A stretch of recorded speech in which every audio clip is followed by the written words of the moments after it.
Hi friends, ഓഹരിപണ്ണം Malayalam ചാനലിലേക്ക് എല്ലാവർക്കും തന്നെ സ്വാഗതം. കഴിഞ്ഞ ഒരാഴ്ച അല്ലെ ലാസ്റ്റ് വീഡിയോയിൽ നമ്മൾ പറഞ്ഞിരുന്നു മാർക്കറ്റിൽ ഒരു വോൾട്ടാലിറ്റി നമ്മൾ എക്സ്പെക്റ്റ് ചെയ്യണം എന്നുള്ളത്. അത് ലാസ്റ്റ് 1 വീക്ക് ട്രേഡ് ചെയ്തവർക്ക് വ്യക്തമായിട്ട് മനസ്സിലായിട്ടുണ്ടാവും. നമുക്ക് വളരെ നല്ല രീതിയിൽ മാർക്കറ്റിൽ വോൾട്ടാലിറ്റി ഉണ്ട് എന്നുള്ളത്. ഇപ്പം നമ്മളുടെ സ്മോൾ ക്യാപ്പിൻ്റെ ചാർട്ടൊക്കെ നോക്കുവാണ് എന്നുണ്ടെങ്കിൽ നമ്മളൊരു ലോവർ ടൈം ഫ്രെയിമിലോട്ട് ഒരു 15 മിനിറ്റ്സിലോട്ടൊക്കെ പോയിട്ടുണ്ടെങ്കിൽ നമുക്ക് ഇവിടെ കാണാൻ പറ്റും. നോക്കിയേ, ഇവിടെ വളരെ വലിയ റെഡ് ക്യാൻഡിൽസ് ഉയർന്നു, തിരിച്ചു കയറുന്നു, പിന്നെ വീഴുന്നു, പിന്നെയും കയറുന്നു. ഇവിടെ എത്ര വലിയ ക്യാൻഡിൽസ് ആണെന്ന് നോക്കിയേ. ഓക്കെ, സോ ലാസ്റ്റ് 1 വീക്ക് എന്ന് പറയുന്നത് വളരെ വോൾട്ടാലിറ്റി ഉള്ള ഒരു മാർക്കറ്റായിരുന്നു. പിന്നെ നമുക്കറിയാം ഇലക്ഷൻ റിസൾട്ട് വരാൻ പോവാണ് 4-ാം തീയതിയോട്. ഇപ്പം 2-ാം തീയതി എനിക്ക് തോന്നുന്നു എക്സിറ്റ് പോൾ വരും. 3-ാം തീയതി അതിൻ്റെ ഇമ്പാക്റ്റ് നമുക്ക് തിങ്കളാഴ്ച മാർക്കറ്റിൽ ഉണ്ടാവും. അതിനുശേഷം നമുക്ക് ഇലക്ഷൻ റിസൾട്ട് 4-ാം തീയതിയോടുകൂടി വരും. ഓക്കെ, അപ്പോൾ അതുവരെ ട്രേഡ് ചെയ്യാതിരിക്കുക. ഇല്ലെങ്കിൽ ഈ പറഞ്ഞ പോലെ ഈ ഒരു വോൾട്ടാലിറ്റിയിലൊക്കെ പലപ്പോഴും നമ്മളുടെ സ്റ്റോപ്പ് ലോസ് അടിക്കാനുള്ള സാധ്യതയുണ്ട്. ഇനി ഇലക്ഷൻ റിസൾട്ടിനെ കുറിച്ച് പറയുകയാണെന്നുണ്ടെങ്കിൽ ഇപ്പം BJP ജയിക്കുമെന്നുള്ളതാണ് ഒരു നോർമലായിട്ടുള്ള ഒരു സാധ്യത എന്ന് എനിക്കും നിങ്ങൾക്കും അറിയാം. അപ്പം അതിൻ്റെ ഉള്ളിൽ എടുത്ത് പറയാനുള്ളൊരു കാര്യം എന്താണെന്ന് വെച്ച് കഴിഞ്ഞാൽ, ഇപ്പം ഇലക്ഷൻ റിസൾട്ട് BJP ജയിച്ചാലും അത് വലിയൊരു സർപ്രൈസിങ് ആയിട്ടുള്ള ഒരു കാര്യമല്ല. അതുകൊണ്ട് തന്നെ മാർക്കറ്റിൽ വലിയ രീതിയിലുള്ളൊരു അപ്പ് മൂവ്മെൻറ്റ് ഞാൻ എക്സ്പെക്റ്റ് ചെയ്യുന്നില്ല എന്നുള്ളതാണ് എൻ്റെ ഒരു പേഴ്സണലായിട്ടുള്ള ഒരു സജഷൻ. മേ ബി ഒരു അപ്പ് മൂവ്മെൻറ്റ് വരുമായിരിക്കാം. എൻ്റെ ഒരു പേഴ്സണലായിട്ടുള്ള ഒരു സജഷൻ, ഇല്ലെങ്കിൽ എൻ്റെ ഒരു എക്സ്പെക്റ്റേഷൻ അങ്ങനെ വലിയൊരു അപ്പ് മൂവ്മെൻറ്റ് വരാനുള്ള സാധ്യതയില്ല. കാരണം BJP ജയിക്കുമെന്ന് എല്ലാവർക്കും അറിയാം. പിന്നെ BJP അങ്ങനെ സർപ്രൈസിങ് ആയിട്ടുള്ള ഹ്യൂജ് ഒരു ഭൂരിപക്ഷത്തിൽ 400+ ഇല്ല അതിന് മുകളിലൊക്കെ നല്ല രീതിയിൽ പോകാനുള്ള സാധ്യത കുറവാണെന്നും പേഴ്സണലി തോന്നുന്നത് കൊണ്ട് എനിക്ക് തോന്നുന്നു ഒരു വോളറ്റൈലായിരിക്കും, നമുക്ക് ബുദ്ധിമുട്ടായിരിക്കും ഒരു ഡയറക്ഷൻ പറയാൻ വേണ്ടിയിട്ട് എന്നുള്ളത് തോന്നുന്നു. പക്ഷേ ഇതിനുള്ളിലൊരു ഇൻട്രസ്റ്റിംഗ് ആയിട്ട് എനിക്ക് തോന്നിയിട്ടുള്ളൊരു കാര്യം എന്താണെന്ന് ചോദിച്ചാൽ, നമ്മളിപ്പോൾ ഇതിൻ്റെ മന്ത്ലി ചാർട്ട്, ഞാൻ നിഫ്റ്റിയുടെ മന്ത്ലി ചാർട്ടാണിത്. ഈ ഒരു 4 ചാർട്ട് എടുത്താൽ നിങ്ങൾക്ക് മനസ്സിലാകുന്ന ഒരു കാര്യം, അല്ലെങ്കിൽ നമുക്ക് മനസ്സിലാക്കാൻ പറ്റുന്നൊരു കാര്യം എന്ന് പറഞ്ഞു കഴിഞ്ഞാൽ, ഇവിടെ നിങ്ങൾക്ക് കാണാൻ പറ്റും ഇതൊരു ഇൻഡിസിഷൻ ക്യാൻഡിലായിരുന്നു അല്ലേ. സോ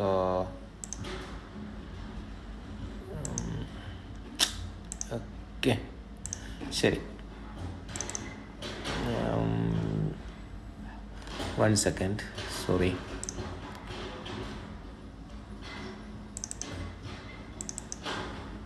ഓക്കെ, സോ ഇവിടെ നിങ്ങൾക്ക് കാണാൻ പറ്റും അതൊരു ഇൻഡിസിഷൻ ക്യാൻഡിലായിരുന്നു. ഇവിടെ നിങ്ങൾക്ക് കാണാൻ വേണ്ടിയിട്ട് പറ്റും അതൊരു ഇൻഡിസിഷൻ ആയിരുന്നു. ഇവിടെ നിങ്ങൾക്ക് നോക്കിയാൽ കാണാൻ പറ്റും ഇൻഡിസിഷൻ ആയിരുന്നു. ഇവിടെ നിങ്ങൾക്ക് നോക്കിയാൽ കാണാൻ പറ്റും ഇൻഡിസിഷൻ ആയിരുന്നു. ഈ ഒരു ലാസ്റ്റ് ഇപ്പോൾ ഇതെന്താണ്, മെയ് മന്ത് കഴിഞ്ഞത്, ഇപ്പോൾ ജൂൺ സ്റ്റാർട്ട് ആവുകയാണ്. ഇവിടെയും നിങ്ങൾക്ക് കാണാൻ പറ്റും ഇൻഡിസിഷൻ ക്യാൻഡിൽസ് ആണ് ഓരോ തവണയും മന്ത്ലി വന്നിട്ടുള്ളത്.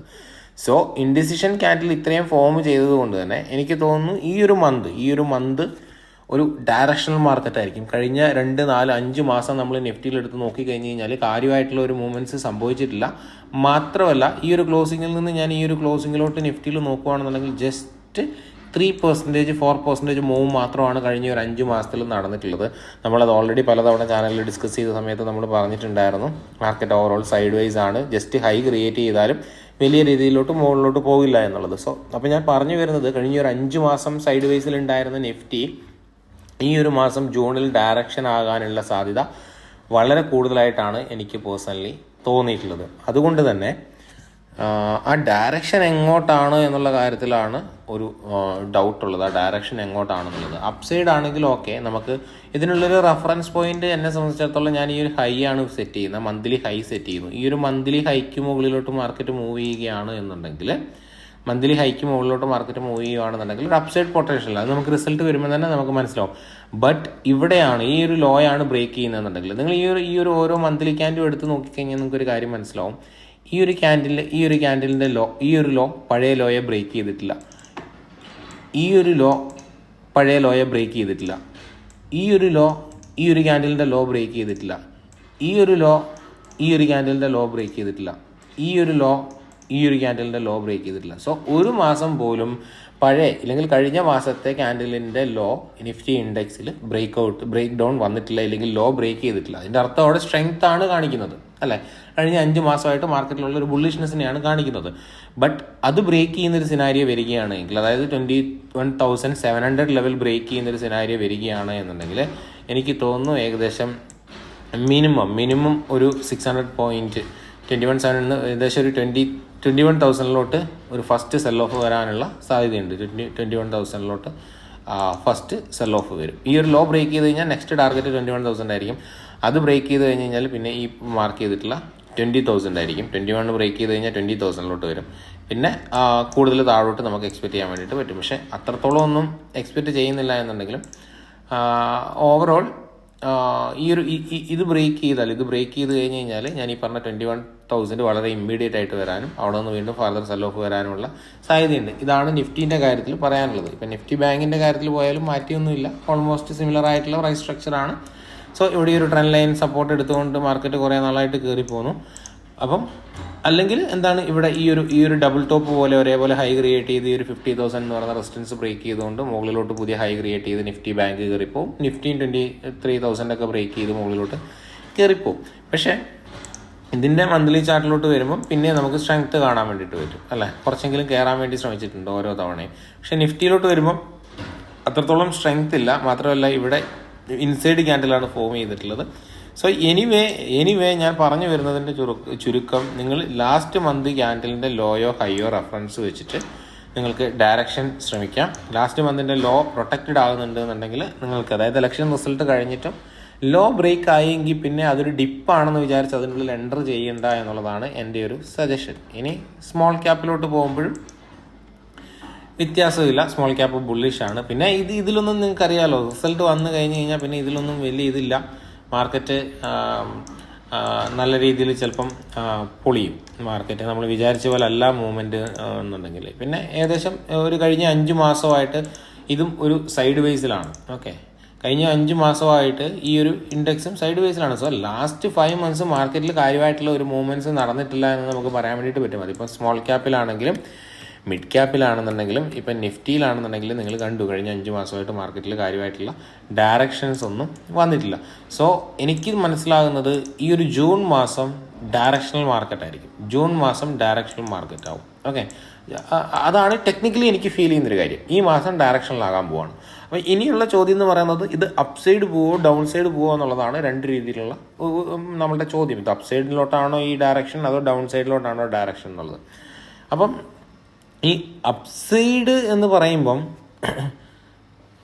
എനിക്ക് തോന്നുന്നത് 30% സിനാരിയോ ആണ്. അതായത് പ്രോബബിലിറ്റി 30% ആണ്. അതായത് ഒന്ന് BJP തോൽക്കുന്നു, അല്ലെങ്കിൽ BJP ഒരു മോശമില്ലാത്തൊരു ഭൂരിപക്ഷത്തോടു കൂടി വരുന്നു. 3 BJP വളരെ ഹ്യൂജ് ഭൂരിപക്ഷത്തോടു കൂടി വരുന്നു. അതിനുള്ളിൽ ആദ്യത്തെ BJP തോറ്റാലും മാർക്കറ്റ് പൊട്ടും, BJP ഒരു ആവറേജ് ഭൂരിപക്ഷമാണെന്നുണ്ടെങ്കിലും മാർക്കറ്റ് പൊട്ടും. BJP 1 വിജയത്തിൽ വന്നു കഴിഞ്ഞ് കഴിഞ്ഞാൽ മാത്രമാണ് അവിടെ ഒരു ഡയറക്ഷനുള്ളൊരു പോസിബിലിറ്റി ഉള്ളത്. അതായത് 3-ൽ 1 മാത്രമാണ് 30% ആക്യുറസി, ഇതിൽ 30% പോസിബിലിറ്റി മാത്രമാണ് ഈ ഒരു കേസിൽ മാർക്കറ്റ് റാലി ചെയ്യാനുള്ളത്. എന്നാൽ സെയിം ടൈമിന് മാർക്കറ്റിന് പൊട്ടാൻ വേണ്ടി ജസ്റ്റ് ഒരു കാരണം കിട്ടിയാൽ മതി. ഒന്നെങ്കിൽ ഭൂരിപക്ഷം കുറയുകയോ ഇല്ലെങ്കിൽ ഈ പറഞ്ഞ പോലെ BJP തോൽക്കുകയോ ചെയ്ത് കഴിഞ്ഞ് കഴിഞ്ഞാൽ മാർക്കറ്റിലൊരു സ്വാഭാവികമായിട്ട് ഒരു നെഗറ്റീവ് ഇമ്പാക്റ്റ് വരാനും ഒരു കറക്ഷൻ വരാനുമുള്ള ഒരു സാധ്യതയുണ്ട്. സോ 3-ൽ 2 മാർക്കറ്റിൽ കറക്ഷൻ വരാനും 3-ൽ 1 മോഡി വിജയിക്കാനുമാണ്. സോ അപ്പം എനിക്ക് അറിയില്ല മാർക്കറ്റ് ഇപ്പോൾ ഈ ഒരു 5 മന്ത്സ് സ്ട്രക്ചറിൽ നിന്ന് ബ്രേക്ക് ചെയ്ത് ഇനി ഒരു ഹ്യൂജ് അപ്സൈഡ് റാലിക്കാണ് പോസിബിലിറ്റി, അല്ലെങ്കിൽ ഈ ഒരു 5 മന്ത്സ് റേഞ്ചിൽ നിന്ന് ബ്രേക്ക് ചെയ്ത് ഹ്യൂജ് ഡൗൺ സൈഡിനാണ് സാധ്യത. സോ കുറച്ച് കൺഫ്യൂസിങ് ആണ്. സോ എൻ്റെ സജഷൻ നിങ്ങൾ മാർക്കറ്റിൽ നിന്ന് മാറി നിൽക്കുക. ഈ ഒരു മാസം ഡയറക്ഷനിലായിരിക്കും എന്നുള്ളതാണ് എൻ്റെ ഒരു പ്രതീക്ഷ. പിന്നെ 2019 എല്ലാവർക്കും അറിയാം അതൊരു നോൺ ഇവൻറ്റ് പോലെയായിരുന്നു പോയത്. പക്ഷേ ഇത്തവണ അത് നോൺ ഇവൻറ്റ് പോലെ പോകാനുള്ള സാധ്യത കുറവാണ്. ഇപ്പോൾ അതൊരു നോൺ ഇവൻറ്റ് പോലെ, ഇല്ലെങ്കിൽ ഇനീഷ്യലി മാർക്കറ്റിൽ ഒരു ഇമ്പാക്റ്റ് കൊണ്ടുവന്നില്ല എന്നുണ്ടെങ്കിലും വരുന്ന ഫർദർ ഡേയ്സിൽ മാർക്കറ്റിൽ ചിലപ്പം ഒരു സെല്ലിങ് വരാനുള്ള സാധ്യതയുണ്ട്. ഓക്കെ, ഇത്രയുമാണ് ഇൻഡെക്സുമായി ബന്ധപ്പെട്ടും ഇലക്ഷനുമായി ബന്ധപ്പെട്ടും പറയാൻ വേണ്ടിയിട്ടുള്ളത്. അടുത്തത് നമുക്ക് കൺസിഡർ ചെയ്യാൻ പറ്റിയിട്ടുള്ള സ്റ്റോക്കുകളാണ്. അതിനുള്ളിൽ ഫസ്റ്റ് സ്റ്റോക്ക് KNR കൺസ്ട്രക്ഷൻ ആണ്. ഈ ഒരു സ്റ്റോക്കിൻ്റെ വീക്ക്ലി ചാർട്ട് നമ്മൾ എടുക്കുന്നു. സോ വോളിയം, ഓക്കെ, ഇവിടെ ഒരു ഓൾറെഡി ബ്രേക്ക് ഔട്ട് ഇവിടെ നടന്നിട്ടുണ്ട്. ഓക്കെ, ഫർദർ മുമ്പോട്ട് ഇവിടെ ഒരു ബ്രേക്ക് ഔട്ട് പോസിബിലിറ്റി ഉണ്ട്. ഏകദേശം ഈ ഒരു സ്റ്റോക്ക് 2021 മുതൽ 2 വർഷമായിട്ട് ഇതൊരു സൈഡ് വേസിലായിരുന്നു ഉള്ളത്. ഓക്കെ, സോ ഇതിൽ നിങ്ങൾക്ക് ബ്രേക്ക് ഔട്ടിൽ എൻട്രി കൺസിഡർ ചെയ്യാം. ബ്രേക്ക് ഔട്ട് എന്ന് പറയുമ്പോൾ നിങ്ങൾക്ക് ഒന്നെങ്കിൽ ഈ ഒരു പോയിന്റിൽ ഈ ഒരു ഹൈ ബ്രേക്ക് ചെയ്യുന്ന സമയത്ത് നിങ്ങൾക്ക് ഈ ഒരു സ്റ്റോപ്പ് ലോസ് വെച്ച് കയറാം. ഏകദേശം 20% സ്റ്റോപ്പ് ലോസിൽ നിങ്ങൾക്ക് കയറാൻ വേണ്ടിയിട്ട് സാധിക്കും. മാത്രമല്ല ഇവിടെ നല്ലൊരു വോളിയം പാർട്ടിസിപ്പേഷൻ നിങ്ങൾക്ക് കാണാൻ വേണ്ടിയിട്ട് സാധിക്കും. സോ ഫസ്റ്റ് സ്റ്റോക്ക് എന്ന് പറയുന്നത് നമ്മളുടെ KNR കൺസ്ട്രക്ഷൻ. രണ്ടാമത്തെ സ്റ്റോക്ക് എന്ന് പറയുന്നത് വാബാഗ് ആണ്. വാബാഗ് ആക്ച്വലി വളരെ നല്ലൊരു തീമിലാണുള്ളത്. സോ ഇതിൻ്റെ മന്ത്ലി ചാർട്ടിലോട്ട് പോയി കഴിഞ്ഞാൽ ഇതിൽ നമുക്ക് 3 ബ്രേക്ക് ഔട്ട്സ് ഉണ്ടായിരുന്നു. എനിക്ക് തോന്നുന്നു ഇനീഷ്യലി നമ്മൾ ഈ ഒരു പോയിന്റിൽ സജസ്റ്റ് ചെയ്തതാണെന്ന് തോന്നുന്നു. ഞാൻ ചാനലിൽ പറഞ്ഞാലും ഇല്ലെങ്കിലും എൻ്റെ കണ്ണിലുണ്ടായിരുന്നു, ഞാൻ മേടിച്ചിട്ടൊന്നുമില്ല. അപ്പം ഇവിടെ ഒരു ബ്രേക്ക് ഔട്ട് പോസിബിലിറ്റി എൻട്രി ഉണ്ടായിരുന്നു. അതിനുശേഷം നെക്സ്റ്റ് ഇവിടെയാണ് ഒരു ബ്രേക്ക് ഔട്ട് വന്നത് നമുക്ക്. സോ ഒരു തേർഡ് ബ്രേക്ക് ഔട്ട് പോസിബിലിറ്റി നമുക്ക് വാബാഗിന് ഇവിടെ ഉണ്ട്. ഓക്കെ, ഈ ഒരു പോയിന്റിൽ തേർഡ് ബ്രേക്ക് ഔട്ട് പോസിബിലിറ്റി ഉണ്ട്. ഓക്കെ, അപ്പം ഇവിടെ നിങ്ങൾക്കൊരു ബ്രേക്ക് ഔട്ട് കൺസിഡർ ചെയ്യാം. നിങ്ങൾക്ക് സ്റ്റോപ്പ് ലോസ് ഏകദേശം ഈ ഒരു പോയിന്റിൽ നിന്ന് ഈ ഒരു ഹൈ ബ്രേക്ക് ചെയ്യുമ്പോൾ കയറിയാൽ ഈ ഒരു പോയിന്റിൽ നിന്ന് ഇവിടെ സ്റ്റോപ്പ് ലോസ് ഇട്ടാലും ഏകദേശം 15% സ്റ്റോപ്പ് ലോസിൽ ഈ ഒരു സ്റ്റോക്കിൽ വാബാഗിൽ നിങ്ങൾക്ക് കയറാൻ വേണ്ടിയിട്ട് സാധിക്കും. Okay, so second stock Wabag. പിന്നെയുള്ളൊരു സ്റ്റോക്ക് എന്ന് പറയുന്നത് ഇമാമിയാണ്. ഇമാമിയും ഒരു നല്ലൊരു ബ്രേക്ക് ഔട്ടിന് റെഡിയായി നിൽക്കുകയാണ് ഒത്തിരി വർഷങ്ങൾക്ക് ശേഷം. സോ ഇതാണ് ഇമാമിയുടെ ചാർട്ട്. ഈ ഒരു ചാർട്ടിൽ നമ്മൾ റെസിസ്റ്റൻസ് വരയ്ക്കുകയാണെന്നുണ്ടെങ്കിൽ ഇവിടെ 668 അല്ലെങ്കിൽ 670 എന്നൊക്കെ പറയുന്നത് ഈ ഒരു സ്റ്റോക്കിനെ സംബന്ധിച്ചിടത്തോളം ഒരു റെസിസ്റ്റൻസ് പോയിന്റാണ് ഈ ഒരു പോയിന്റ്. സോ ഈ ഒരു ലെവലിന് മുകളിൽ ബ്രേക്ക് ഔട്ടിലോട്ട് പോവുകയാണെന്നുണ്ടെങ്കിൽ നമുക്ക് ഇതിലൊരു എൻട്രി കൺസിഡർ ചെയ്യാം. കാരണം ഏകദേശം നിങ്ങൾക്ക് ഇവിടെ കാണാൻ വേണ്ടിയിട്ട് പറ്റും എത്രയാണ് 2005 മുതൽ ഇപ്പോൾ 24 ഓൾമോസ്റ്റ് 9 വർഷത്തെ ഒരു റേഞ്ച് ബ്രേക്ക് ഔട്ടാണ് ഇവിടെ നടക്കാൻ വേണ്ടിയിട്ട് പോകുന്നത്. അതുകൊണ്ട് തന്നെ നിങ്ങൾക്ക് ഈ ഒരു ട്രേഡ് കൺസിഡർ ചെയ്യാം. ഇനി ട്രെൻഡ് ലൈൻ പ്രകാരമൊക്കെ എൻട്രി കൺസിഡർ ചെയ്യുന്നവരെ സംബന്ധിച്ചിടത്തോളം ഇവിടെ ഓൾറെഡി ബ്രേക്ക് ഔട്ട് നടന്നു.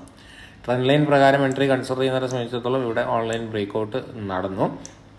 അപ്പം നിങ്ങൾക്കിത് കൺസിഡർ ചെയ്യാം. ഈ ഒരു സ്റ്റോക്ക് ഇവിടെ വോളിയം ഒക്കെ വരുന്നുണ്ട്. മാത്രമല്ല ഇവിടെ നിന്ന് നമ്മൾ അതിൻ്റെ താഴോട്ട് നോക്കുകയാണെങ്കിൽ ഏകദേശം ഇവിടെ 25% സ്വിംഗ് ലോട്ട് എടുക്കുകയാണെങ്കിൽ 35% സ്റ്റോപ്പ് ലോസ് വരുന്നുണ്ട്. അപ്പം നമുക്ക് വീക്ക്ലി ചാർട്ടിൽ പോയിട്ട് നമുക്ക് എന്ത് ചെയ്യാം, നമുക്ക് ഈ ഒരു ബ്രേക്ക് ഔട്ട് ക്യാൻഡലിൻ്റെ ലോയിലോട്ട് പോവാം. സോ ഈ ഒരു പോയിന്റിലോട്ട് നമുക്ക് പോവാം. നിങ്ങൾക്ക് ഒരു 20% സ്റ്റോപ്പ് ലോസിൽ നിങ്ങൾക്ക് ട്രേഡ് എടുക്കാൻ വേണ്ടിയിട്ട് പറ്റും. ഈ ഒരു പോയിന്റിൽ കയറുവാണെങ്കിൽ നമുക്ക് 20% സ്റ്റോപ്പ് ലോസിൽ ഈ ഒരു ട്രേഡ് എടുക്കാൻ വേണ്ടിയിട്ട് പറ്റും. അപ്പോൾ നമ്മളുടെ തേർഡ് സ്റ്റോക്ക് എന്ന് പറയുന്നത് ഇമാമി ലിമിറ്റഡ് ആണ്. ഓക്കെ, ഇതിപ്പോൾ മന്ത്ലി ക്ലോസിംഗ് ആണ്. ഇന്ന് മന്ത്ലി ക്ലോസിംഗ് ആണ്. അത് വളരെ നല്ല രീതിയിൽ ക്ലോസ് ചെയ്തിട്ടുണ്ട്. അടുത്ത സ്റ്റോക്ക് എന്ന് പറയുന്നത് SCPL ആണ്, ശീതൽ കൂൾ പ്രൊഡക്ട്സ്. ഇത് വീക്ക്ലി ചാർട്ട് പ്രകാരം ഇല്ലെങ്കിൽ ഇതിവിടെ മന്ത്ലി ഒരു റിവേഴ്സലാണ്. നിങ്ങൾക്ക് ഇവിടെ വോളിയം കയറി വരുന്നത് കാണാൻ വേണ്ടിയിട്ട് പറ്റും. സോ ഇതിവിടെ ഒരു ബ്രേക്ക് ഔട്ട് എൻട്രി ഉണ്ട് ഈ ഹൈക്ക് മുകളിൽ. നിങ്ങൾക്ക് ഇമ്മീഡിയറ്റ് ടാർഗറ്റ് ഇതിൻ്റെ പഴയ ഹൈലോട്ട് സെറ്റ് ചെയ്യാം. ഏകദേശം 30% സ്റ്റോപ്പ് ലോസ് ഈ ഒരു പോയിന്റിൽ നിന്ന് ജസ്റ്റ് ഈ ഒരു താഴോട്ട് ഏകദേശം 15% സ്റ്റോപ്പ് ലോസിൽ നിങ്ങൾക്ക് ട്രേഡ് എടുക്കാൻ വേണ്ടിയിട്ട് സാധിക്കും. ഈ ഒരു ഹൈ കട്ട് ചെയ്യുമ്പോൾ 30% ടാർഗറ്റ് സെറ്റ് ചെയ്യാൻ വേണ്ടിയിട്ട് പറ്റും. നിങ്ങൾക്ക് 1:2 ടാർഗറ്റ് ഈസി ആയിട്ട് അച്ചീവ് ചെയ്യാൻ വേണ്ടിയിട്ട് പറ്റും SCPL ശീതൽ കൂൾ പ്രൊഡക്ട്സിൽ. അടുത്ത ഒരു സ്റ്റോക്ക് എന്ന് പറയുന്നത് ഹർഷ എഞ്ചിനീയറിംഗ് ആണ്. ഈ ഒരു സ്റ്റോക്കും ഇതിൻ്റെ ഒരു ഈ ഒരു റെസിസ്റ്റൻസ് പോയിന്റിൽ തട്ടി റിവേഴ്സ് വന്നിട്ടാണുള്ളത്. മാത്രമല്ല മാർക്കറ്റും അത്ര ഫേവറബിൾ ആയിരുന്നില്ല എന്നുള്ളത് നിങ്ങൾക്കറിയാം. സോ ആ ഒരു പോയിന്റ് ബ്രേക്ക് ചെയ്ത് മുകളിലോട്ട് പോവുകയാണെങ്കിൽ നിങ്ങൾക്ക് ഏകദേശം ഇവിടെ നിന്ന് എൻട്രി എടുത്തുകൊണ്ട് ഈ ഒരു പോയിന്റ് 10% സ്റ്റോപ്പ് ലോസ് ഇട്ടുകൊണ്ട് ഇതിൽ എൻട്രി എടുക്കാൻ വേണ്ടിയിട്ട് സാധിക്കും. ഈ ഒരു വീക്ക്ലി ക്യാൻഡലിൻ്റെ ഹൈ കട്ട് ചെയ്യുമ്പോഴേ എൻട്രി എടുക്കാൻ വേണ്ടിയിട്ട് ശ്രദ്ധിക്കാവുള്ളൂ. മന്ത്ലിയിലോട്ട് വരുമ്പോൾ നിങ്ങൾക്ക് കാണാൻ പറ്റും ഇതൊരു പുതിയ സ്റ്റോക്കാണ്, ഫ്രഷ് ബ്രേക്ക് ഔട്ട് വരാൻ പോകുന്നതേ ഉള്ളൂ. സോ നല്ല രീതിയിൽ ഒരു ബ്രേക്ക് ഔട്ട് വരുവാണെന്നുണ്ടെങ്കിൽ കൂടുതൽ അപ്സൈഡ് പോകാനുള്ള പോസിബിലിറ്റീസ് ഉണ്ട്. സോ ഇന്നത്തെ വീഡിയോയുടെ ഫുൾ ഉൾച്ചുരുക്കം എന്ന് പറയുന്നത്, അല്ലെങ്കിൽ എന്താ പറയുക, അതിനൊന്ന് കൺക്ലൂഡ് ചെയ്യുകയാണെന്നുണ്ടെങ്കിൽ നമുക്ക് 5 സ്റ്റോക്കുകളാണുള്ളത്. ഒന്ന് KNR കൺസ്ട്രക്ഷന്, പിന്നെ ഇമാമി, പിന്നെ Wabag, Harsha engineering, SCPL. Okay, so 5 സ്റ്റോക്കുകളാണ് നമ്മൾ ഡിസ്കസ് ചെയ്തത്. ഓവറോൾ മാർക്കറ്റിൽ എൻ്റെ ഒരു ബയാസ് ഞാൻ ഓൾറെഡി നിങ്ങളോട് പറഞ്ഞു. മാർക്കറ്റിൽ എൻ്റെ ഒരു ബയാസ് സെല്ലിങ് വരാനാണ്. സോ ഇതിനുള്ളിൽ ഫ്രഷ് എൻട്രി നിങ്ങൾ ലെവൽ ബ്രേക്ക് ചെയ്താൽ മാത്രമേ എൻട്രി എടുക്കാവുള്ളൂ. ഫസ്റ്റ് 2 ഡേയ്സ് മാർക്കറ്റിൽ വെയിറ്റ് ചെയ്യുക, അതായത് റിസൾട്ട് വരുന്നവരെ വെയിറ്റ് ചെയ്യുക. ഇനി അങ്ങനെയല്ല മാർക്കറ്റ് മുകളിലോട്ടാണ് പോകുന്നത്, വീണ്ടും മാർക്കറ്റ് അപ്സൈഡ് പൊട്ടൻഷ്യലാണ് കൂടുതൽ ഉള്ളത് എന്നുണ്ടെങ്കിൽ എന്ത് ചെയ്യുക, നിങ്ങൾക്ക് ഇവിടെ എൻട്രി ട്രിഗർ വരുമ്പോൾ എടുക്കാവുന്നതാണ്. കാരണം 4-5 മാസമായിട്ട് എല്ലാം തന്നെ സൈഡ് വേസ് ആണ്. സോ വൺസ് ഒരു ബ്രേക്ക് ഔട്ട് വന്നു അപ്പ് സൈഡ് ആണെന്നുണ്ടെങ്കിൽ ചിലപ്പോൾ നല്ല രീതിയിൽ റാലി വരുമായിരിക്കും. കാരണം 5 മാസമായിട്ട് കാര്യമായിട്ടുള്ളൊരു മൂവ്മെൻറ്റ്സ് കൊടുക്കാൻ പറ്റിയിട്ടില്ല. 2-3% മാത്രമാണ് കൊടുക്കാൻ പറ്റിയിട്ടുള്ളത് എല്ലാ ഇൻഡെക്സുകൾക്കും തന്നെ. അപ്പോൾ അതുകൊണ്ട് ഞാൻ പറഞ്ഞു വരുന്നത്, അപ്സൈഡ് പോവുകയാണെന്നുണ്ടെങ്കിൽ ഒരു റാലിക്കുള്ള പോസിബിലിറ്റി ഉണ്ട്, ഇല്ല എന്നല്ല ഞാൻ പറഞ്ഞത്. പക്ഷേ പേഴ്സണലി എൻ്റെ ഒരു ഉള്ളിൽ വരുന്നൊരു തോന്നൽ ചിലപ്പോൾ ഒരു സെല്ലിങ്ങിനുള്ള സാധ്യത ഉണ്ട് എന്നുള്ളതാണ്. മേ ബി ഞാൻ കൂടുതലായിട്ട് നെഗറ്റീവായിട്ട് ചിന്തിക്കുന്ന ഒരാളായതുകൊണ്ട് കൂടിയായിരിക്കാം. അപ്പോൾ എനിവേ ഈ ഒരു കാര്യങ്ങൾ ഓർത്ത് വെക്കുക. വീഡിയോ കണ്ട എല്ലാവർക്കും നന്ദി. ഫ്രണ്ട്സിനൊക്കെ ഷെയർ ചെയ്യാൻ വേണ്ടിയിട്ട് ശ്രമിക്കുക. സ്വിംഗ് ട്രേഡിംഗ് കോഴ്സൊക്കെ എടുക്കാൻ താല്പര്യമുള്ളവർക്ക് നമ്മളുടെ നമ്പറിൽ കോൺടാക്റ്റ് ചെയ്യാം.